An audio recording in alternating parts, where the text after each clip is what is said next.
ಆತ್ಮೀಯ ಸ್ನೇಹಿತರೆ, ಇವತ್ತಿನ ತರಗತಿ ಈ ಪಂಚವಾರ್ಷಿಕ ಯೋಜನೆ ಎಂದರೇನು, ಈ ಪಂಚವಾರ್ಷಿಕ ಯೋಜನೆಯ ಉದ್ದೇಶ, ಗುರಿ ಹಾಗೂ ಸರ್ಕಾರದ ಯಾವ್ಯಾವ ವರ್ಷದಲ್ಲಿ ಏನೇನು ಯೋಜನೆಗಳನ್ನು ಹಾಕಿದ್ದಾರೆ ಅನ್ನೋದ್ರ ಬಗ್ಗೆ ಇವತ್ತಿನ ತರಗತಿಯನ್ನು ಪ್ರಾರಂಭ ಮಾಡ್ತಾ ಇದ್ದೇನೆ. ಈ ತರಗತಿಯನ್ನು ಪ್ರಾರಂಭ ಮಾಡೋದಕ್ಕಿಂತ ಮುಂಚಿತವಾಗಿ ಯಾರು ನಮ್ಮ ಚಾನೆಲ್ಗೆ ಹೊಸಬರಾಗಿದ್ದಾದರೆ ತಾವುಗಳನ್ನು ಸಬ್ಸ್ಕ್ರೈಬ್ ಮಾಡಿ ಬೆಲ್ ಐಕನ್ ಒತ್ತುವುದರ ಮುಖಾಂತರ ನಾನು ಮಾಡ್ತಕ್ಕಂಥ ಪ್ರತಿಯೊಂದು ವಿಡಿಯೋಗಳನ್ನು ತಮಗೆ ಬೇಗನೆ ಬಂದು ತಲುಪುತ್ತವೆ. ಇಲ್ಲಿ ಫಸ್ಟು ಪಂಚವಾರ್ಷಿಕ ಯೋಜನೆ ಎಂದರೇನು ಅಂತ ಪ್ರಶ್ನೆ ಇದೆ. ಸ್ನೇಹಿತರೆ, ಇಲ್ಲಿ ದೇಶದ ಆರ್ಥಿಕ ಸಾಮಾಜಿಕ ಅಭಿವೃದ್ಧಿಗಾಗಿ ಸರ್ಕಾರವು 5 ವರ್ಷಗಳ ಅವಧಿಗೆ ರೂಪಿಸುವ ಸಮಗ್ರ ಅಭಿವೃದ್ಧಿಯ ಯೋಜನೆ ನಾವು ಪಂಚವಾರ್ಷಿಕ ಯೋಜನೆ ಎಂದು ಕರೆಯುತ್ತೇವೆ.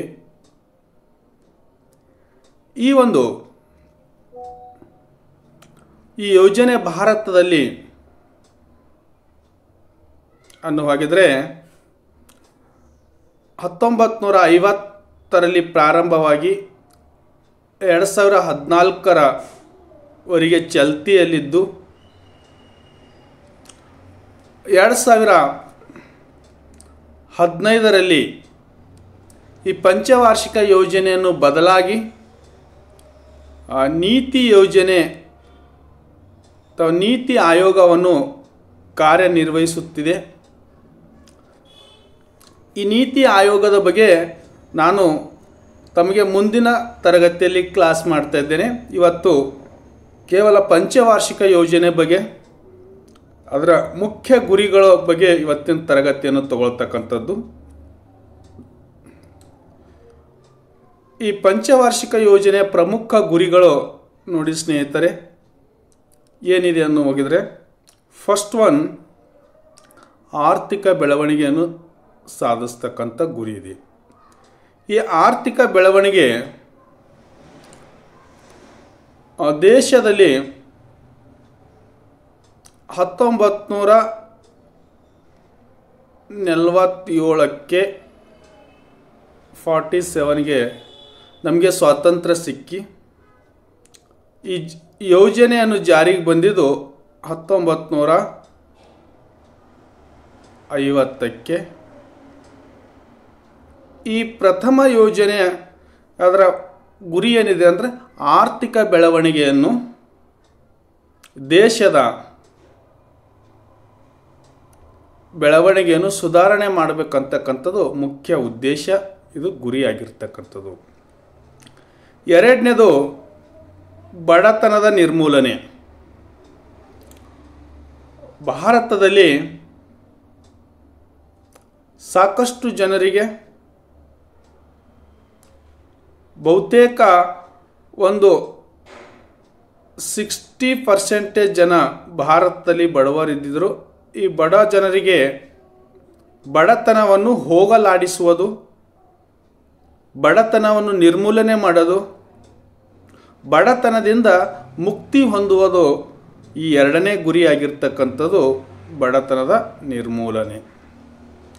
ಮೂರನೇದು ಉದ್ಯೋಗ ಸೃಷ್ಟಿ. ಅದು ಭಾರತದಲ್ಲಿ ಈ ಯೋಜನೆಯ ಮುಖ್ಯ ಮೂರನೇ ಉದ್ದೇಶ ಏನಿದೆ ಅಂತಂದರೆ ಉದ್ಯೋಗ ಸೃಷ್ಟಿ ಆಗಬೇಕು. ಈ ಉದ್ಯೋಗ ಸೃಷ್ಟಿ ಮಾಡೋದರ ಮುಖಾಂತರ ಜನರಿಗೆ ಉದ್ಯೋಗ ಸಿಕ್ಕು, ಉದ್ಯೋಗದಿಂದ ಆದಾಯ ಬರುತ್ತೆ, ಆದಾಯದಿಂದ ತಮ್ಮ ಜೀವನವನ್ನು, ತಮ್ಮ ಆರ್ಥಿಕ ಸಬಲತೆಯನ್ನು ಹೊಂದಲಿಕ್ಕೆ ಈ ಉದ್ಯೋಗ ಸೃಷ್ಟಿ ಅಂತಕ್ಕಂಥದ್ದು ಈ ಮೂರನೇ ಒಂದು ಗುರಿಯಾಗಿರ್ತಕ್ಕಂಥದ್ದು. ನಾಲ್ಕನೇದು ಸಾಮಾಜಿಕ ನ್ಯಾಯ. ಅಂದರೆ ಭಾರತೀಯ ಪ್ರತಿಯೊಬ್ಬ ಪ್ರಜೆಗೂ ಕೂಡ ಸಾಮಾಜಿಕ ನ್ಯಾಯ ಸಿಗಬೇಕು ಅಂತಂದರೆ, ಸಮಾಜದ ಕಟ್ಟ ಕಡೆಯ ಮನುಷ್ಯ 10ರಲ್ಲಿ ನಾವು 11ನೇ ವ್ಯಕ್ತಿ ಅಂತೇನು ಹೇಳ್ತೀವಲ್ಲ, ಈ 11ನೇ ವ್ಯಕ್ತಿಗೂ ಕೂಡ ಏನು ಸಿಗಬೇಕಂತಂದರೆ ಸಾಮಾಜಿಕ ನ್ಯಾಯ ಸಿಗಬೇಕಾಗಿರ್ತಕ್ಕಂಥದ್ದು ಇದರ ಗುರಿ ಆಗಿರ್ತಕ್ಕಂಥದ್ದು. 5ನೇದು ಪ್ರಾದೇಶಿಕ ಅಸಮತೋಲನವನ್ನು ನಿವಾರಣೆ ಮಾಡೋದು ಅಂತಂದರೆ, ನಾವು ಉದಾಹರಣೆಗೆ ತಿಳ್ಕೊಳ್ರಿ, ಎಕ್ಸಾಂಪಲ್ ಕರ್ನಾಟಕದಲ್ಲಿ ನಾವು ಪ್ರಾದೇಶಿಕ ಕರ್ನಾಟಕಕ್ಕೆ ಹೋಲಿಕೆ ಮಾಡಿದಾಗ ನಮಗೆ ಈಗ ದಕ್ಷಿಣ ಕರ್ನಾಟಕ, ಹೌದಾ, ಅಂದರೆ ದಕ್ಷಿಣ ಕರ್ನಾಟಕ ಬೆಂಗಳೂರು ಮೈಸೂರು ಆದರೆ, ಈ ಉತ್ತರ ಕರ್ನಾಟಕದಲ್ಲಿ ಬೀದರ್, ಗುಲ್ಬರ್ಗ, ರಾಯಚೂರು, ಕೊಪ್ಪಳ ಇವುಗಳಿಗೆ ಈ ಕಡೆ ಇರ್ತಕ್ಕಂಥ ವ್ಯತ್ಯಾಸಗಳನ್ನು ನಾವು ಪ್ರಾದೇಶಿಕ ಅಸಮತೋಲನ ಅಂತ ಕರಿತೇವೆ. ನೋಡಿ, ಈ ಬೆಂಗಳೂರು ಮೈಸೂರು ಕಡೆ ಕಂಪ್ಯಾರಿಸಮ್ ಮಾಡಿದಾಗ ಅಲ್ಲಿ ಶಿಕ್ಷಣ ಆಗಿರ್ಬೋದು, ಎಜುಕೇಷನ್ ಆಗಿರ್ಬೋದು, ಹೆಲ್ತ್ ಆಗಿರ್ಬೋದು, ಇನ್ಫ್ರಾಸ್ಟ್ರಕ್ಚರ್ ಆಗಿರ್ಬೋದು, ಹೀಗೆ ಮುಂತಾದವುಗಳನ್ನು ನಾವು ವ್ಯತ್ಯಾಸ, ಇಂಡಸ್ಟ್ರಿಯಲ್ ಸೆಕ್ಟರ್ ಆಗಿರ್ಬೋದು, ಇವೆಲ್ಲ ಕೂಡ ವ್ಯತ್ಯಾಸಗಳನ್ನು ನಾವು ನೋಡ್ತೇವೆ. ಇದನ್ನು ಪ್ರಾದೇಶಿಕ ಅಸಮತೋಲನ ನಿವಾರಣೆ ಮಾಡ್ತಕ್ಕಂಥ ಪ್ರಮುಖ ಗುರಿಯಾಗಿದೆ. ನೆಕ್ಸ್ಟು ಏನಿದೆ ಅಂತಂದರೆ 6ನೇದು ಸ್ವಾವಲಂಬನೆ. ಈ ಪ್ರತಿಯೊಬ್ಬರೂ ಕೂಡ ಸ್ವಾವಲಂಬಿಗಳಾಗಬೇಕು. ಅಂದರೆ ಒಬ್ಬರ ಮೇಲೆ ಇನ್ನೊಬ್ಬರು ಅವಲಂಬನೆ ಆಗಿರದೆ ಸ್ವಾವಲಂಬಿ ಆಗಿ ನಾವು ಇರಲಿಕ್ಕೆ ಇದು ಪ್ರಮುಖ ಪಾತ್ರ ವಹಿಸ್ತಕ್ಕಂಥ ಒಂದು ಗುರಿ. ಈಗ ನೋಡಿ, ಒಂದು ಎಕ್ಸಾಂಪಲ್ ನಿಮಗೆ ಕೊಡ್ತಾ ಇದ್ದೇನೆ.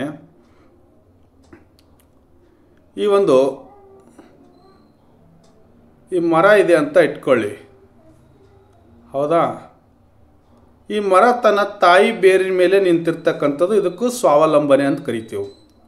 ಈ ಮರಕ್ಕೆ ಒಂದು ಯಾವುದೋ ಕುಂಬಳಕಾಯಿ ಬೆಳ್ಳಿ ಈ ಮರಕ್ಕೆ ಹತ್ತಿ ಅದು ಬೆಳೆದ್ರೆ ಅದು ಪರಾವಲಂಬಿ ಅಂತ ಕರಿತೀವಿ. ಪರಾವಲಂಬಿ, ಹೌದಾ. ಈ ಪರಾವಲಂಬಿ ನಾವು ಇರಬಾರ್ದು ಅಂತಕ್ಕಂಥದ್ದೇ ಪಂಚವಾರ್ಷಿಕ ಯೋಜನೆ ಗುರಿಯಲ್ಲಿ ಆಗಿರ್ತಕ್ಕಂಥದ್ದು. ನಾವು ಸ್ವಾವಲಂಬಿಗಳಾಗಿ ಇರಬೇಕಾಗಿರ್ತಕ್ಕಂಥದ್ದು. ಅದ್ರ ಜೊತೆಗೆ ಕೈಗಾರಿಕಾ ಮತ್ತು ಕೃಷಿ ಅಭಿವೃದ್ಧಿ ಮಾಡಬೇಕು. ದೇಶದಲ್ಲಿರ್ತಕ್ಕಂಥ ಇವತ್ತು ಕೈಗಾರಿಕೆಗಳು ಅಂತಂದರೆ ಅತಿ ಸಣ್ಣ ಕೈಗಾರಿಕೆಗಳು, ಮಧ್ಯಮ ಕೈಗಾರಿಕೆಗಳು, ಬೃಹತ್ ಕೈಗಾರಿಕೆಗಳು, ಅದ್ರ ಜೊತೆಗೆ ಕೃಷಿ ಒಕ್ಕಲತನ, ಇವೆರಡೂ ಕೂಡ ಒಂದಕ್ಕೊಂದು ಪೂರಕ ಇರುವ ರೀತಿಯಿಂದ ಇವುಗಳನ್ನು ಪ್ರಮುಖ ಗುರಿಯಾಗಿ ಇಟ್ಕೊಂಡಿರ್ತಕ್ಕಂಥದ್ದು ಪಂಚವಾರ್ಷಿಕ ಯೋಜನೆ ಆಗಿರ್ತಕ್ಕಂಥದ್ದು. ನೆಕ್ಸ್ಟು ಈ ಪಂಚವಾರ್ಷಿಕ ಯೋಜನೆ ಗುರಿಯಾದ ನಂತರ ಇದರ ಉದ್ದೇಶ ಏನಿದೆ? ಈ ಯೋಜನೆ ಉದ್ದೇಶಗಳು, ಅದರಲ್ಲಿ ಒಂದನೇದು ರಾಷ್ಟ್ರೀಯ ಆದಾಯವನ್ನು ಹೆಚ್ಚಳ ಮಾಡಬೇಕು. ಈ ರಾಷ್ಟ್ರೀಯ ಆದಾಯ ಅಂತಂತಂದರೆ ಈ ನ್ಯಾಷನಲ್ ಇನ್ಕಮ್ ಅಂದರೆ ಒಂದು ರಾಷ್ಟ್ರೀಯ ಆದಾಯ ಅಂದರೆ ಏನಂತ ಫಸ್ಟ್ ತಿಳ್ಕೊಳ್ಬೇಕು.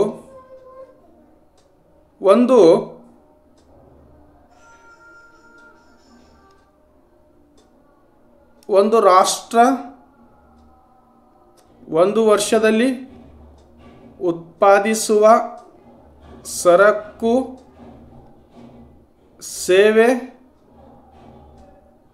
ಮಾರುಕಟ್ಟೆಯ ಮೌಲ್ಯಕ್ಕೆ ನಾವೇನು ಕರಿತೇವೆ ಅಂತಂದರೆ ರಾಷ್ಟ್ರೀಯ ಆದಾಯ ಅಂತ ಕರಿತೇವೆ. ಈ ರಾಷ್ಟ್ರೀಯ ಆದಾಯವನ್ನು ಕೂಡ ಹೆಚ್ಚಳ ಮಾಡತಕ್ಕಂಥ ಉದ್ದೇಶ ಹೊಂದಿದೆ. ಪ್ರತಿ ಪಂಚವಾರ್ಷಿಕ ಯೋಜನೆಯಲ್ಲಿ ಹೆಚ್ಚಳ ಆಗಬೇಕು. ಅದರ ಜೊತೆಗೆ ಜೀವನ ಮಟ್ಟದ ಸುಧಾರಣೆ.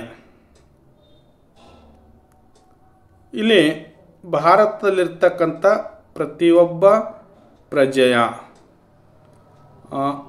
ಜೀವನ ಮಟ್ಟ ಏನಾಗಬೇಕಂತಂದರೆ ಸುಧಾರಣೆ ಆಗಬೇಕಾಗಿರ್ತಕ್ಕಂಥದ್ದು. ಇಲ್ಲಿ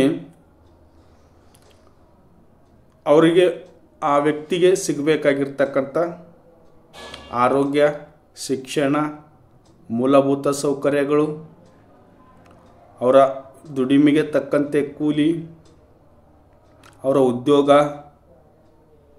ಹೀಗೆ ಒಟ್ಟಾರೆ ಅವರಿಗೆ ಪೂರೈಕೆ ಆದರೆ ಅವರ ಜೀವನ ಮಟ್ಟ ಏನಾಗ್ತಾಯಿದೆ ಅಂತಂದರೆ ಸುಧಾರಣೆ ಆಗ್ತಕ್ಕಂಥದ್ದು ಇದರ ಉದ್ದೇಶ ಆಗಿರ್ತಕ್ಕಂಥದ್ದು. 4ನೇದು ಶಿಕ್ಷಣ ಮತ್ತು ಆರೋಗ್ಯದಲ್ಲಿ ವಿಸ್ತರಣೆ ಆಗಬೇಕು. ಈ ಶಿಕ್ಷಣ ನೋಡಿ, ಒಂದು ತಮಗೆ 1950 ಸುಮಾರು ಫಸ್ಟ್ ಪಂಚವಾರ್ಷಿಕದಲ್ಲಿ ಒಂದು 17% ಎಜುಕೇಷನ್ ಇತ್ತು. ಇವತ್ತು 2011 ಒಂದು ದಾಖಲಾತಿಯ ಪ್ರಕಾರ ಇವತ್ತು 64% ಇವತ್ತು ಶಿಕ್ಷಣ ಆಗಿದೆ. ಇದು ಶಿಕ್ಷಣದಲ್ಲಾಗಿರ್ತಕ್ಕಂಥ ದೊಡ್ಡ ಬದಲಾವಣೆ. ಅದ್ರ ಜೊತೆಗೆ ಆರೋಗ್ಯದಲ್ಲಿ ವಿಸ್ತರಣೆ ಆಗಬೇಕು. ಪ್ರತಿಯೊಬ್ಬರಿಗೆ ಸಿಗ್ತಕ್ಕಂಥ ಆರೋಗ್ಯದ ಸೌಕರ್ಯಗಳು ಇವತ್ತು ನೋಡಿ, ಇವತ್ತು ಆರೋಗ್ಯ ವಿಸ್ತರಣೆ ಆಗಿದೆ. ಮೊದಲು ಒಂದೊಂದು ತಾಲೂಕಲ್ಲಿ ಸಮುದಾಯ ಆರೋಗ್ಯಗಳ ಕೇಂದ್ರ, ಒಂದೊಂದು ಹಳ್ಳಿಗಳಿಗೂ ಕೂಡ ಆರೋಗ್ಯ ಕೇಂದ್ರಗಳು ಇರಲಿಲ್ಲ. ಇವತ್ತು ಆರೋಗ್ಯ ಕೇಂದ್ರಗಳು ಹಳ್ಳಿಗೂ ಕೂಡ ವಿಸ್ತರಣೆ ಆಗಿದೆ. ಅದರ ಮುಖಾಂತರ ಜನರಿಗೆ ಆರೋಗ್ಯದ ಜ್ಞಾನವನ್ನು ಕೊಡ್ತಾ ಇದ್ದಾರೆ, ಆರೋಗ್ಯದ ಸಮಸ್ಯೆಗಳನ್ನು ಪರಿಹಾರ ಮಾಡ್ತಾ ಇದ್ದಾರೆ. ಇದು ಕೂಡ ಇದರ ಒಂದು ವಿಸ್ತರಣೆ ಆಗಿರ್ತಕ್ಕಂಥದ್ದು. ನೆಕ್ಸ್ಟು ಮೂಲ ಸೌಕರ್ಯಗಳ ಅಭಿವೃದ್ಧಿ. ಈ ಮೂಲ ಸೌಕರ್ಯಗಳ ಅಭಿವೃದ್ಧಿ ಅಂತಂದರೆ ನಮ್ಮ ಪಂಚವಾರ್ಷಿಕ ಯೋಜನೆಯಲ್ಲಿ ಸುಮಾರು ರಸ್ತೆ ಯೋಜನೆಗಳನ್ನು ತಂದಿರತಕ್ಕಂಥದ್ದು. ನಾಗ್ಪುರ ರಸ್ತೆ ಯೋಜನೆಗಳಾಗಿರ್ಬೋದು, ಮುಂಬೈ ರಸ್ತೆ ಯೋಜನೆಗಳಾಗಿರ್ಬೋದು. ಈ ಯೋಜನೆಗಳ ತಂದು ಇವತ್ತು ಗ್ರಾಮೀಣ ಪ್ರದೇಶದಲ್ಲಿ ರಸ್ತೆಗಳಾಗಿರ್ಬೋದು, ನಗರ ಪ್ರದೇಶದಲ್ಲಿ ರಸ್ತೆ ಆಗಿರ್ಬೋದು, ಹೀಗೆ ವಿದ್ಯುತ್ ಪ್ರತಿಯೊಂದು ಮನೆಗಳಿಗೂ ಕೂಡ ಇವತ್ತು ವಿದ್ಯುತ್ ಪೂರೈಕೆ ಆಗಿರ್ತಕ್ಕಂಥದ್ದು.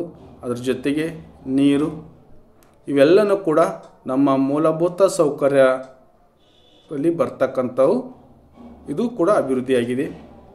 ಅದರ ಜೊತೆಗೆ ವಿಜ್ಞಾನ ಮತ್ತು ತಂತ್ರಜ್ಞಾನ ಪ್ರಗತಿ. ಇಲ್ಲಿ ನೋಡಿ, IT ಇನ್ಫಾರ್ಮೇಷನ್ ಟೆಕ್ನಾಲಜಿ ಅಂತ ಕರಿತೇವೆ. ಇದು ಏನಾಗಿದೆ ಅಂತಂದರೆ ಇವತ್ತು ದೊಡ್ಡ ಪ್ರಮಾಣದಲ್ಲಿ ಗಮನಾರ್ಥಕವಾಗಿ ನಾವು ಈ ವಿಜ್ಞಾನ ಮತ್ತು ತಂತ್ರಜ್ಞಾನದಲ್ಲಿ ಬದಲಾವಣೆ ತಂದಿರತಕ್ಕಂಥದ್ದು. ಈ ಒಂದು ಮಾಹಿತಿ ತಂತ್ರಜ್ಞಾನದ ಅಲ್ಲಿ ದೊಡ್ಡ ಪ್ರಮಾಣದ ಬದಲಾವಣೆ ಕೂಡ ನಾವು ಆಗಿರ್ತಕ್ಕಂಥದ್ದು ನಾವು ನೋಡ್ತಾ ಇದ್ದೇವೆ. ಅದರ ಜೊತೆಗೆ ಏನಿದೆ ಅನ್ನೋ ಹೋಗಿದರೆ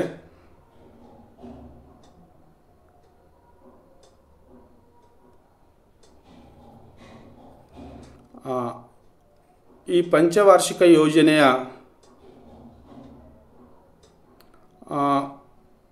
ವಿಸ್ತರಣೆ, ಅದರ ಸಂಕ್ಷಿಪ್ತ ಟೇಬಲನ್ನು ನಾನು ಮುಂದಿನ ತರಗತಿಯಲ್ಲಿ ತಗೊಳ್ತಿದ್ದೇನೆ. ಇವತ್ತಿನ ಈ ತರಗತಿ ಇಲ್ಲಿಗೆ ಮುಗಿಸ್ತಾ ಇದ್ದೇನೆ. ಮುಂದಿನ ತರಗತಿಯಲ್ಲಿ ನೀವು ಭೇಟಿಯಾಗೋಣ ಅಂತ ಮಾತೇಳಿ ತಮ್ಮೆಲ್ಲರಿಗೂ ಈ ಒಂದು ತರಗತಿಯನ್ನು ಮುಗಿಸ್ತಾ ಇದ್ದೇನೆ. ಧನ್ಯವಾದಗಳು.